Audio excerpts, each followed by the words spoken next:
الحمد لله رب العالمين والعاقبة للمتقين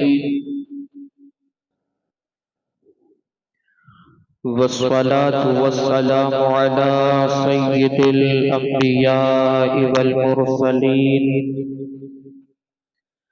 وعلى آله وأصحابه الطيبين الطاهرين. أما بعد، فأعوذ بالله من الشيطان الرجيم. بسم الله الرحمن الرحيم. أن اعبدوا الله واتقوه وأطيعون.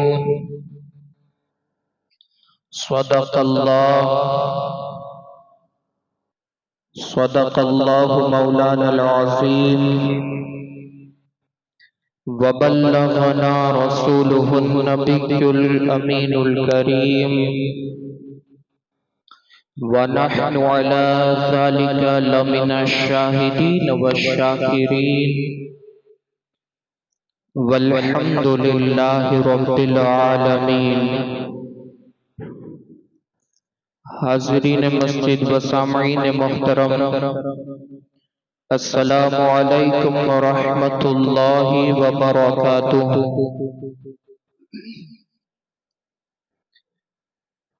ابھی میں نے جس آیے مبارکہ کی تلاوت کرنے کا شرف حاصل کیا، اس سے متعلق کچھ معروضات پیش کرنے سے پہلے ہم اور آپ مل کر انتہائی عقیدت و محبت میں ڈوب کر اپنے اور ساری کائنات کے مرکز عقیدت حضور احمد مجتبی محمد مصطفیٰ ارواحنا فدا صلی اللہ تعالی علیہ وسلم کی بارگاہ بے کسمنا میں اپنی غلامی کا ثبوت دیتے ہوئے جس طریقے سے میں پڑھا ہوں، میرے ساتھ مل کر بآواز بلند درود و سلام کا ہدیہ پیش کرے. پڑھیا الصلاۃ والسلام علیک یا رسول اللہ، الصلاۃ والسلام علیک یا حبیب اللہ، الصلاۃ والسلام علیک یا نبی اللہ، وعلی آلک واصحابک یا نور اللہ، صلی اللہ تعالی علیہ وسلم. رسول گرامی وقار صلی اللہ تعالی علیہ وسلم کے پیارے دیوانوں، ابھی میں نے سورہ نوح کی ایک آیت مبارکہ کی تلاوت کرنے کا شرف حاصل کیا. یہ وہ آیت مبارکہ ہے کہ جس کو حضرت نوح علیہ السلام نے 950 سال تک اللہ تبارک و تعالی کی تمام پیغاموں کو اپنی قوم تک پہنچانے کے لیے جس عنوان کا منتخب کیا تھا، وہ یہی عنوان ہے، اور آپ نے اپنی قوم کو یہی اعلان فرمایا، یہی حکم فرمایا، ان اعبدوا اللہ واتقوہ واطیعون. اے میری قوم، اللہ کی عبادت کرو اور اس سے ڈرو اور میری فرما برداری کرو. میرے پیارے آقا صلی اللہ تعالی علیہ وسلم کے پیارے دیوانوں،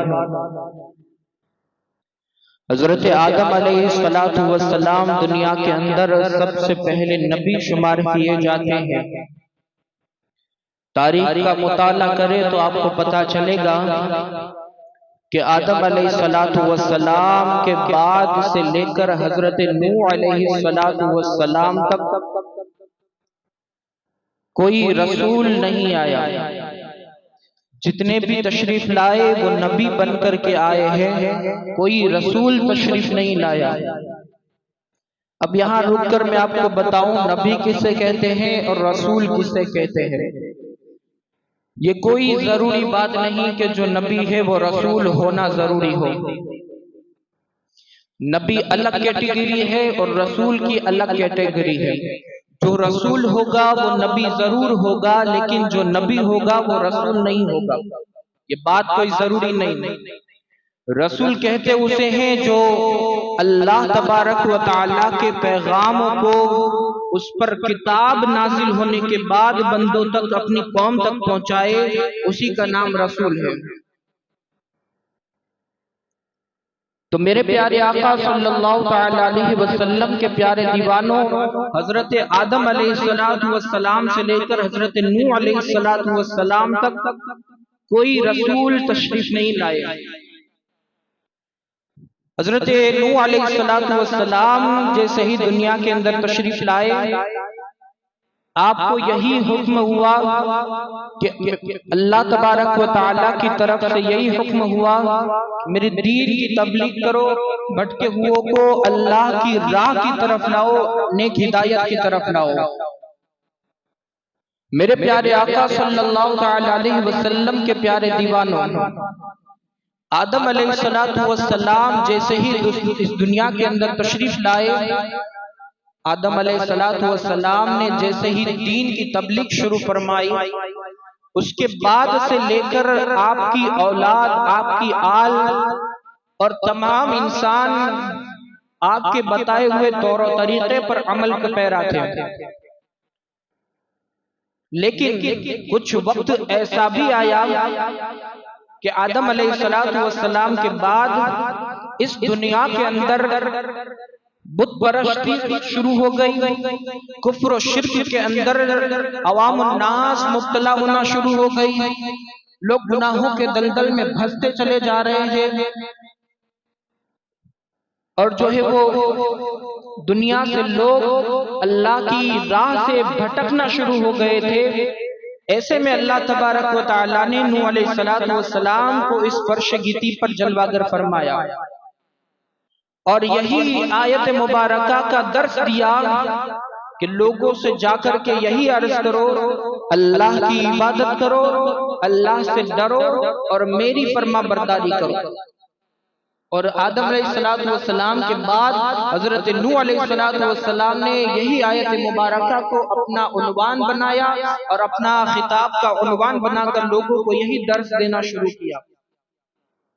اب نوح علیہ السلام کے دور کے اندر کس طریقے سے بت پرستی شروع ہوئی،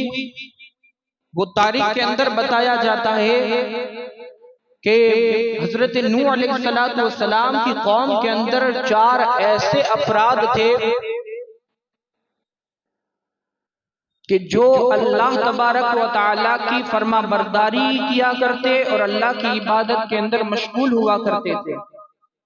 وہ 4 افراد جیسے ہی دار فانی سے کچھ کرتے ہیں، ابلیس جو شیطان ملعون مردود ہے،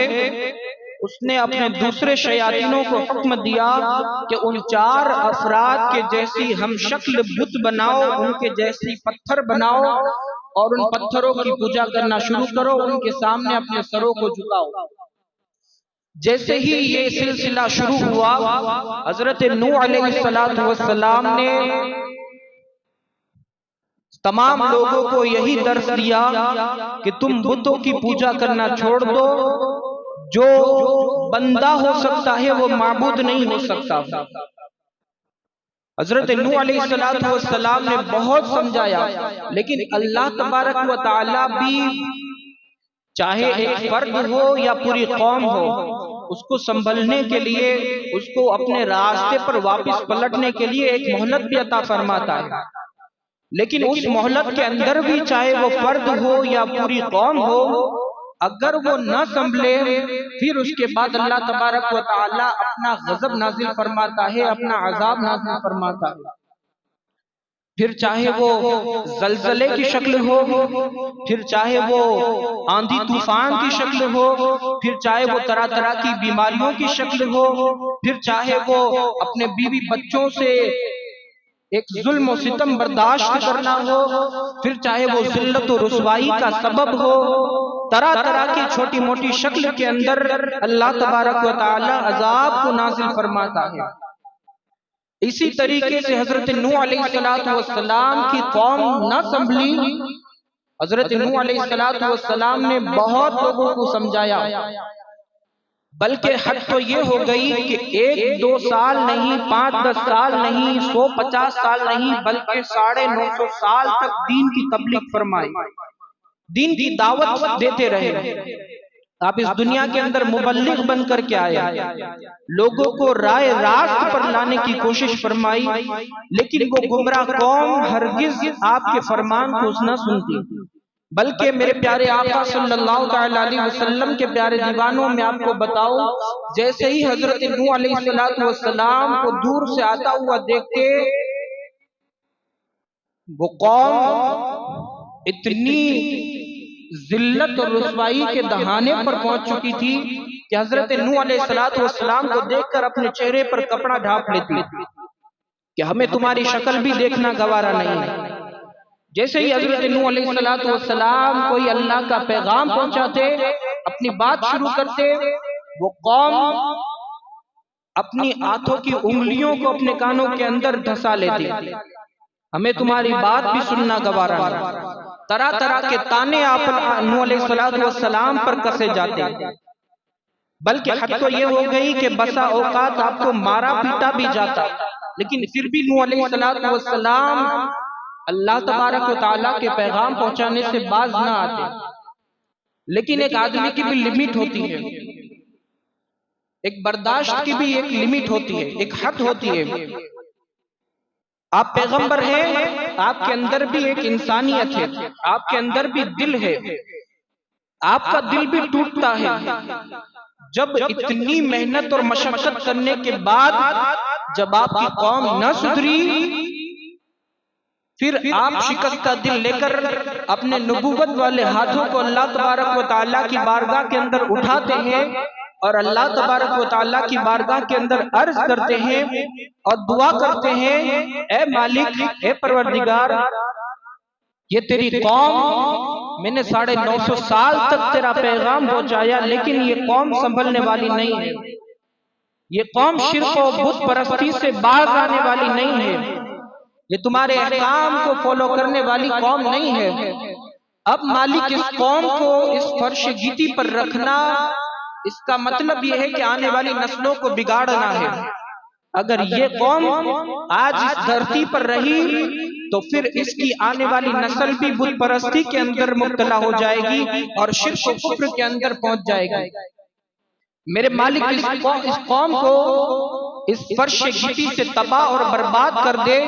اور اس قوم کو اٹھا لے۔ حضرت نوح علیہ السلام بھی پیغمبر ہے، آپ کی دعا کو اللہ تبارک و تعالیٰ کیسے رد کر سکتا ہے؟ اللہ تبارک و تعالیٰ کا اعلان ہوا، اے میرے پیغمبر، آپ اپنے دل کو مایوس نہ کریں، اللہ تبارک و تعالیٰ کے یہاں دیر ہو سکتی ہے لیکن اندھیر نہیں ہو سکتی۔ اللہ تبارک و تعالیٰ نے اپنے فرشتوں کو حکم دیا، اے فرشتوں، آسمان کے تمام بڑے بڑے دروازوں کو کھول دو، اور زمین کو حکم دیا، اے زمین تو پھٹ جا، اور پھٹنے کے بعد تیرے اندر سے پانی کے پھوارے کو جاری کر دے۔ فرشتوں کو حکم دیا، فرشتوں آسمان کے بڑے بڑے دروازوں کو کھول دو اور اس سے پانی کے تالاب کو برسانا شروع کر دو۔ اور ادھر حضرت نوح علیہ السلام کو یہ حکم دیا کہ اے میرے پیغمبر، آپ ایک کشتی تیار فرمائے اور اس کشتی کے اندر اپنے جتنے بھی ماننے والے ہیں، جو اہل ایمان ہیں، جو آپ پر ایمان لائے ہیں، اور اپنے جتنے گھر والے ہیں جو آپ پر ایمان رکھتے ہیں، اور جانوروں کا ایک ایک جوڑا نر اور مادہ، ان ساری چیزوں کو اس کشتی کے اندر لے کر کے سوار ہو جانا جب میں آپ کو حکم فرماؤں۔ ادھر نوح علیہ السلام نے اللہ تبارک و تعالیٰ کے حکم کی تعمیل کرتے ہوئے 300 ہاتھ لمبائی کے اندر چوڑی ایک کشتی تیار فرمائی، بلکہ کشتی کیا ایک جہاز تیار فرمایا، اور 30 ہاتھ اونچائی کے اندر لمبا وہ جہاز تیار بنایا۔ جیسے ہی حضرت نوح علیہ السلام اس کشتی کو، اس جہاز کو تیار کر رہے تھے، آپ کی بھٹکی بھولی ہوئی قوم آپ کے پاس آئی، اور پھر آنے کے بعد آپ پر مذاق اڑانا شروع کر دیا۔ حضرت نوح علیہ السلام کے طرح طرح کے مذاق اڑائے۔ پھر حضرت نوح علیہ السلام نے کہا کہ آج تم میرا مذاق اڑا رہے ہو،